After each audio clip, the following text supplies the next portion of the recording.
सबसे पहले तो आप लोग जानते हैं कि हम लोग आज यहाँ एकत्रित हुए हैं मेजर अमित सागर के पार्थिव शरीर को श्रद्धांजलि देने के लिए।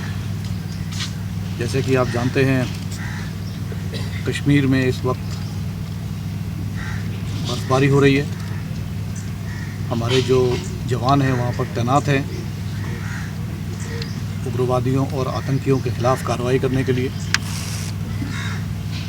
चाहे जिस तरीके का भी मौसम हो, जिस तरीके के भी हालात हों, मैं आपको बड़े गर्व के साथ ये कहना चाहता हूँ कि हमारे जो बहादुर जवान हैं हालात का अपने दृढ़ संकल्प के साथ, बिल्कुल निष्ठा के साथ अपने कर्तव्य का पालन कर रहे हैं। और इसका जो जीता जागता सबूत है वो है मेजर अमित सागर, जिन्होंने इन मुश्किल हालत के बावजूद भी उस इलाके में रहने के लिए वॉलंटियर किया। उन्होंने कहा कि इस वक्त अगर हम यहाँ से निकल जाएंगे तो हो सकता है कि आतंकवाद की गति बढ़ जाएगी, वहाँ पर जो आवाम है उनको नुकसान हो सकता है, हमारी जो बाकी जो टुकड़ियाँ वहाँ पे तैनात हैं उनको नुकसान हो सकता है। तो उसने अपनी जान की परवाह न करते हुए ये कार्रवाई की है और उसके लिए हम बहुत गर्वित हैं। मैं आपको ये भी कहना चाहूँगा कि हिमपात काफ़ी हो रहा है कश्मीर में। मैंने आज कुछ वहाँ के आवाम से बात करी, वहाँ की आवाम बहुत खुश है कि हिमपात हो रहा है। और हम भी जानते हैं कि ये जो हिमपात है कश्मीर के लिए बहुत ज़रूरी है, क्योंकि अगर इस तरह का हिमपात नहीं होगा तो वहाँ के जो नदियाँ हैं उनमें पानी कम होगा, जो ग्लेशियर है वो पिघलना शुरू कर देंगे, जिससे कि इकोलॉजी और एनवायरनमेंट पर असर पड़ता है। तो हिमपात बहुत ज़रूरी है और इस तरह का जो हिमपात है वो होना भी चाहिए। लेकिन पिछले 72 घंटों में जिस तरह का हिमपात हुआ है, ये काफ़ी तेज़ बर्फ़ पड़ रही है वहाँ पे। इस वक्त भी हालत जो है सुधरे हुए नहीं है, अगले 2-3 दिन में भी हिमपात और होने की आशंका है। लेकिन इसके बावजूद हमारे जवान वहाँ तैनात हैं। अब आप लोग सोच रहे होंगे कि ऐसी लैंडस्लाइड क्यों हो रहे हैं, ऐसे एवलांचेस क्यों आ रहे हैं। देखिए, जिस तरह से पूरे एनवायरनमेंट में जो बदलाव हो रहा है, ऊपरी इलाके में जो ग्लेशियर्स हैं उनमें दरार पड़ रही है, इन दरार के कारण जो है वहाँ हिम फिसलन हो रहा है और उसके कारण कुछ ऐसे इलाकों में जहाँ पर पहले हिम फिसलन नहीं होता था या एवलांच नहीं आते थे, वहाँ भी एवलांच आ रहे हैं। हम लोग लगातार स्नो एंड स्टडी इस्टेब्लिशमेंट सासे जिसे हम कहते हैं, उनके साथ हम लगातार मेल मिलाप रखते हैं और जहाँ जहाँ एवलांच आने की जो आशंका रहती है उन इलाकों की मैपिंग की जाती है। लेकिन इस वक्त हमने देखा है कि कुछ ऐसे इलाकों में जो एवलांच आए हैं जहाँ की एवलांच आने के अंदेशा नहीं था, और फिर भी जैसे मैंने बताया कई कारण ऐसे होते हैं, जैसे कि ग्लोबल वार्मिंग हो रही है, ग्लेशियरों में दरार आ रही है, उस कारण से कुछ एवलांच आए हैं नए इलाकों में। इसके अलावा ये तो खैर सोनमर्ग के पास एवलांच आया था, लेकिन इस वक्त एवलांच दावर के इलाके में भी आए हैं, जो कि कंदलवान के इलाके में है। मच्छल सेक्टर में भी एवलांच आए हैं। इन इलाकों में जो है हमने कुछ नई पोस्ट इस्टेब्लिश की हैं काउंटर इन्फिल्ट्रेशन के लिए। ये जो पोस्ट इस्टेब्लिश की हैं, इनमें कई पोस्ट जो है दुश्मन के इलाकों में बहुत नज़दीक है। जैसे आप जानते हैं पिछले कुछ दिनों में सीज़ फायर का उल्लंघन भी हुआ है, जिसमें कि भारी हथियार भी इस्तेमाल किए गए हैं। तो कई बार क्या होता है, भारी इस्तेमाल जब हथियार इस्तेमाल किए जाते हैं तो उससे भी जो है ज़मीन पर असर पड़ता है, क्योंकि ज़मीन जो है नरम हो जाती है भारी हथियार के जब एक्सप्लोजन होता है। और जब ऐसी नरम ज़मीन के ऊपर जब भारी बर्फ़ पड़ती है और वहाँ पर ढलान होती है, तो उस कारण से भी एवलांच आने का खतरा रहता है। लेकिन इसके बारे में हम जानकारी रखते हैं। हम लोग जो है जहाँ जहाँ खतरा होने का अंदेशा होता है वहाँ से अपने ट्रूप्स कुछ समय के लिए निकाल लेते हैं। और लेकिन इसके अलावा भी कई इलाकों में एवलांच आ जाते हैं। लेकिन हमारे जो नौजवान हैं वो बड़े मुस्तैद हैं, बड़ी बहादुरी के साथ अपना कर्तव्य का पालन कर रहे हैं। वो जानते हैं कि बर्फ़ होने के कारण, एवलांच का खतरा होने के कारण उनको जो टास्क दिया गया है वो है काउंटर इन्फिल्ट्रेशन का, कि यहाँ से कोई आतंकवादी हमारे इलाके में ना आ जाए। उस कारण से वो लोग वहाँ पे लगातार तैनात हैं और वो जानते हैं कि मुश्किलात इस तरह की मुश्किलात का सामना करते हुए भी अपना कर्तव्य पालन करना है। मैं अपने जवानों के लिए का हौसला बढ़ाने के तौर पे ये कहना चाहूँगा कि हम आपके साथ हैं। आप लोग बड़ी ईमानदारी और वफादारी के साथ अपना कर्तव्य पालन कर रहे हैं और इस तरह की कार्रवाई आप करते रहें। हमारी कोशिश यही रहेगी कि जो आतंकवाद का जो इन्फिल्ट्रेशन हो रहा है, जो घुसपैठ हो रहा है, उसे हमें नाकाम करना है। लेकिन साथ साथ हमें जो इस तरह की जो घटनाएं होती हैं एवलांच, इसके बारे में भी ध्यान देना है। इस वक्त मौसम के कारण हमारे कुछ जवान जो शहीद हुए हैं वो इस वक्त भी कश्मीर वैली में ही हैं। हम उन्हें बाहर नहीं ला पाए हैं। हमारी कोशिश पूरी जारी है कि उनको जल्दी से जल्दी उनके घर पहुंचाया जा सके। मैं उनके परिवार वालों को ये सहमति दिलाना चाहूँगा कि हम उनके साथ हैं इस मुश्किल हालत में।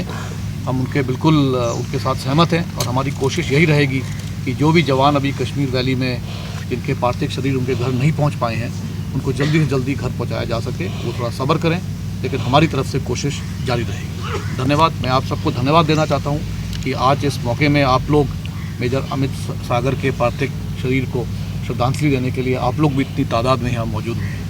धन्यवाद और जय हिंद।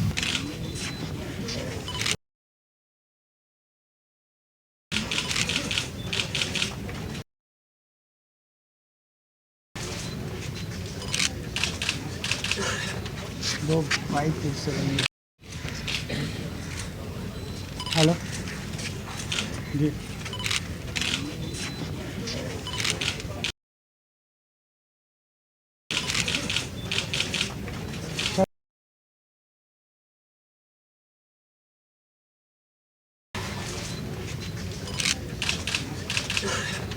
दो 567 दिखा तो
थोड़ा आंखों पे डालो, फोम मिल गया, संडे का मिल जाए, ऐसे ऐसे हाथ में लेंगे। हाँ, ऐसे हाथ में लेकर लगा देंगे।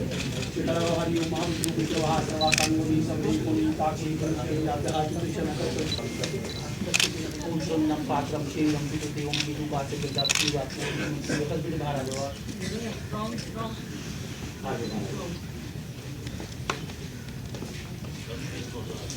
लकड़ी लगवाइए।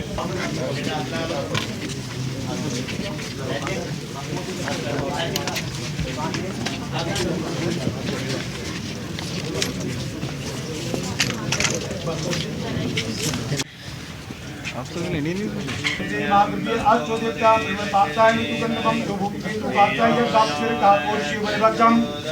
सहस्रगाणी प्रजापतिगं केतु काका ऐश्वानतरं यातिजाब्दाक्षुणं रुद्रसहस्रं प्रति एकेकां काष्ठं गतदिनं तेजाब्दा पुनशिवं पितृदेवं केतुवासं दिव्यं यज्ञाप चित्रकाको शिवलिवत्सं सहस्राणि प्रजापति भूतदं केतु काका यज्ञं पृथ्व्या देखो नीचे चौक चलेगा, ऊपर से पकड़ो पकड़ो, हाँ नीचे छोड़ना है, थोड़ा और पीछे हो जाओ हल्का सा, बात छोड़ो, छोड़ दो अपने आप से। ओम धर्म साचे दरबार की जय।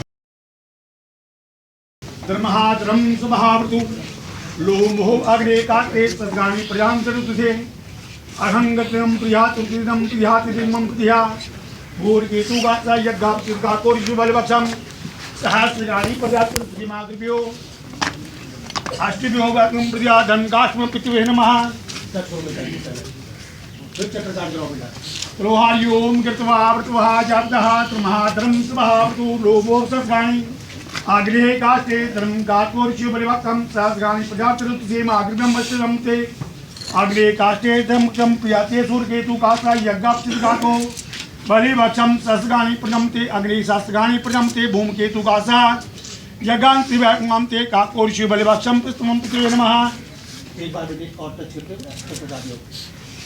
हरि ओम कृत्वा व्रतवः जातः धर्महाद्रम स्वभावतु अग्रे काष्ठे सहस्राणि प्रजापतिरुत्सेमाग्रभ्यम् आष्टे प्रजापतिते रुद्रविक्रम प्रतिदेवं केतु काष्ठा यज्ञापतिर्गाको शिवबलिवत्सं स्कृतं प्रजते ब्रह्मा। बोलो श्री रामी नाम सत्य सत्य बोलो सत्य हरिनाम सत्य सत्य बोलो सत्य बोल साचे दरबार की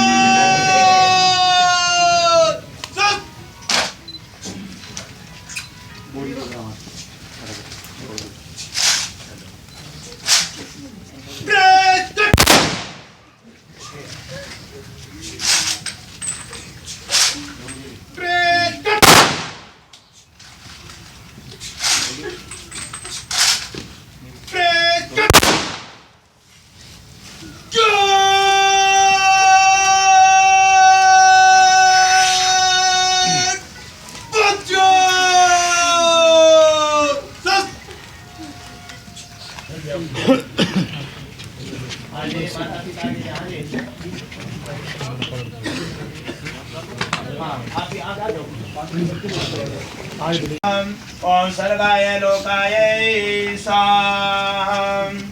परिवार के सभी सदस्य और जो है सामग्री की आहुति डालेंगे स्वाहा के साथ और स्वाहा मंत्र ओम सूर्य चक्षुर्गच्छतु वाततात्मादां च गच्छ पृथ्वीं च धर्मणाम् अपो भागच्छ यदि दत्तते ईशय मोक्षतेषु प्रतिष्ठा शरीरे स्वाहा।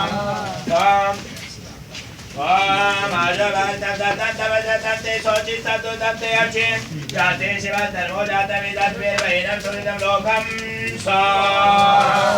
ओम सिजयपचयप्रियभ्ययस्तरन्ति सदा मे आयुर्वासानं भवेदु शेषसङ्गजलतर्वजातवेदये स्वाहा। ओम अनिर्वण्य परिभोभिर्यव्यसप्रणुष्वपि समेत साचन नेता देशन सादरिशाण दाग्देते लक्षण प्रियंघाते स्वाहा। ओम तमने संसमदतो निपर्यापुर यत्तरो सुभागद्रुवा वर्गसा स्वाहा। नमस्तमं राज्य अभ्यं जोहोतरन् इदं नमः ऋषिभ्यः पूर्वजेभ्यः पूर्वेभ्यः पतिभ्यः स्वाहा। पिता चेतारुषा यामाशब्रन विजात सुनो यशजान हिरण्यरूपं जनिता ज्ञानै स्वाहा। ओम प्राणेभ्यः साधिपतिकेभ्यः स्वाहा। तत्सवितुर्वरेण्यं भर्गो देवस्य धीमहि धियो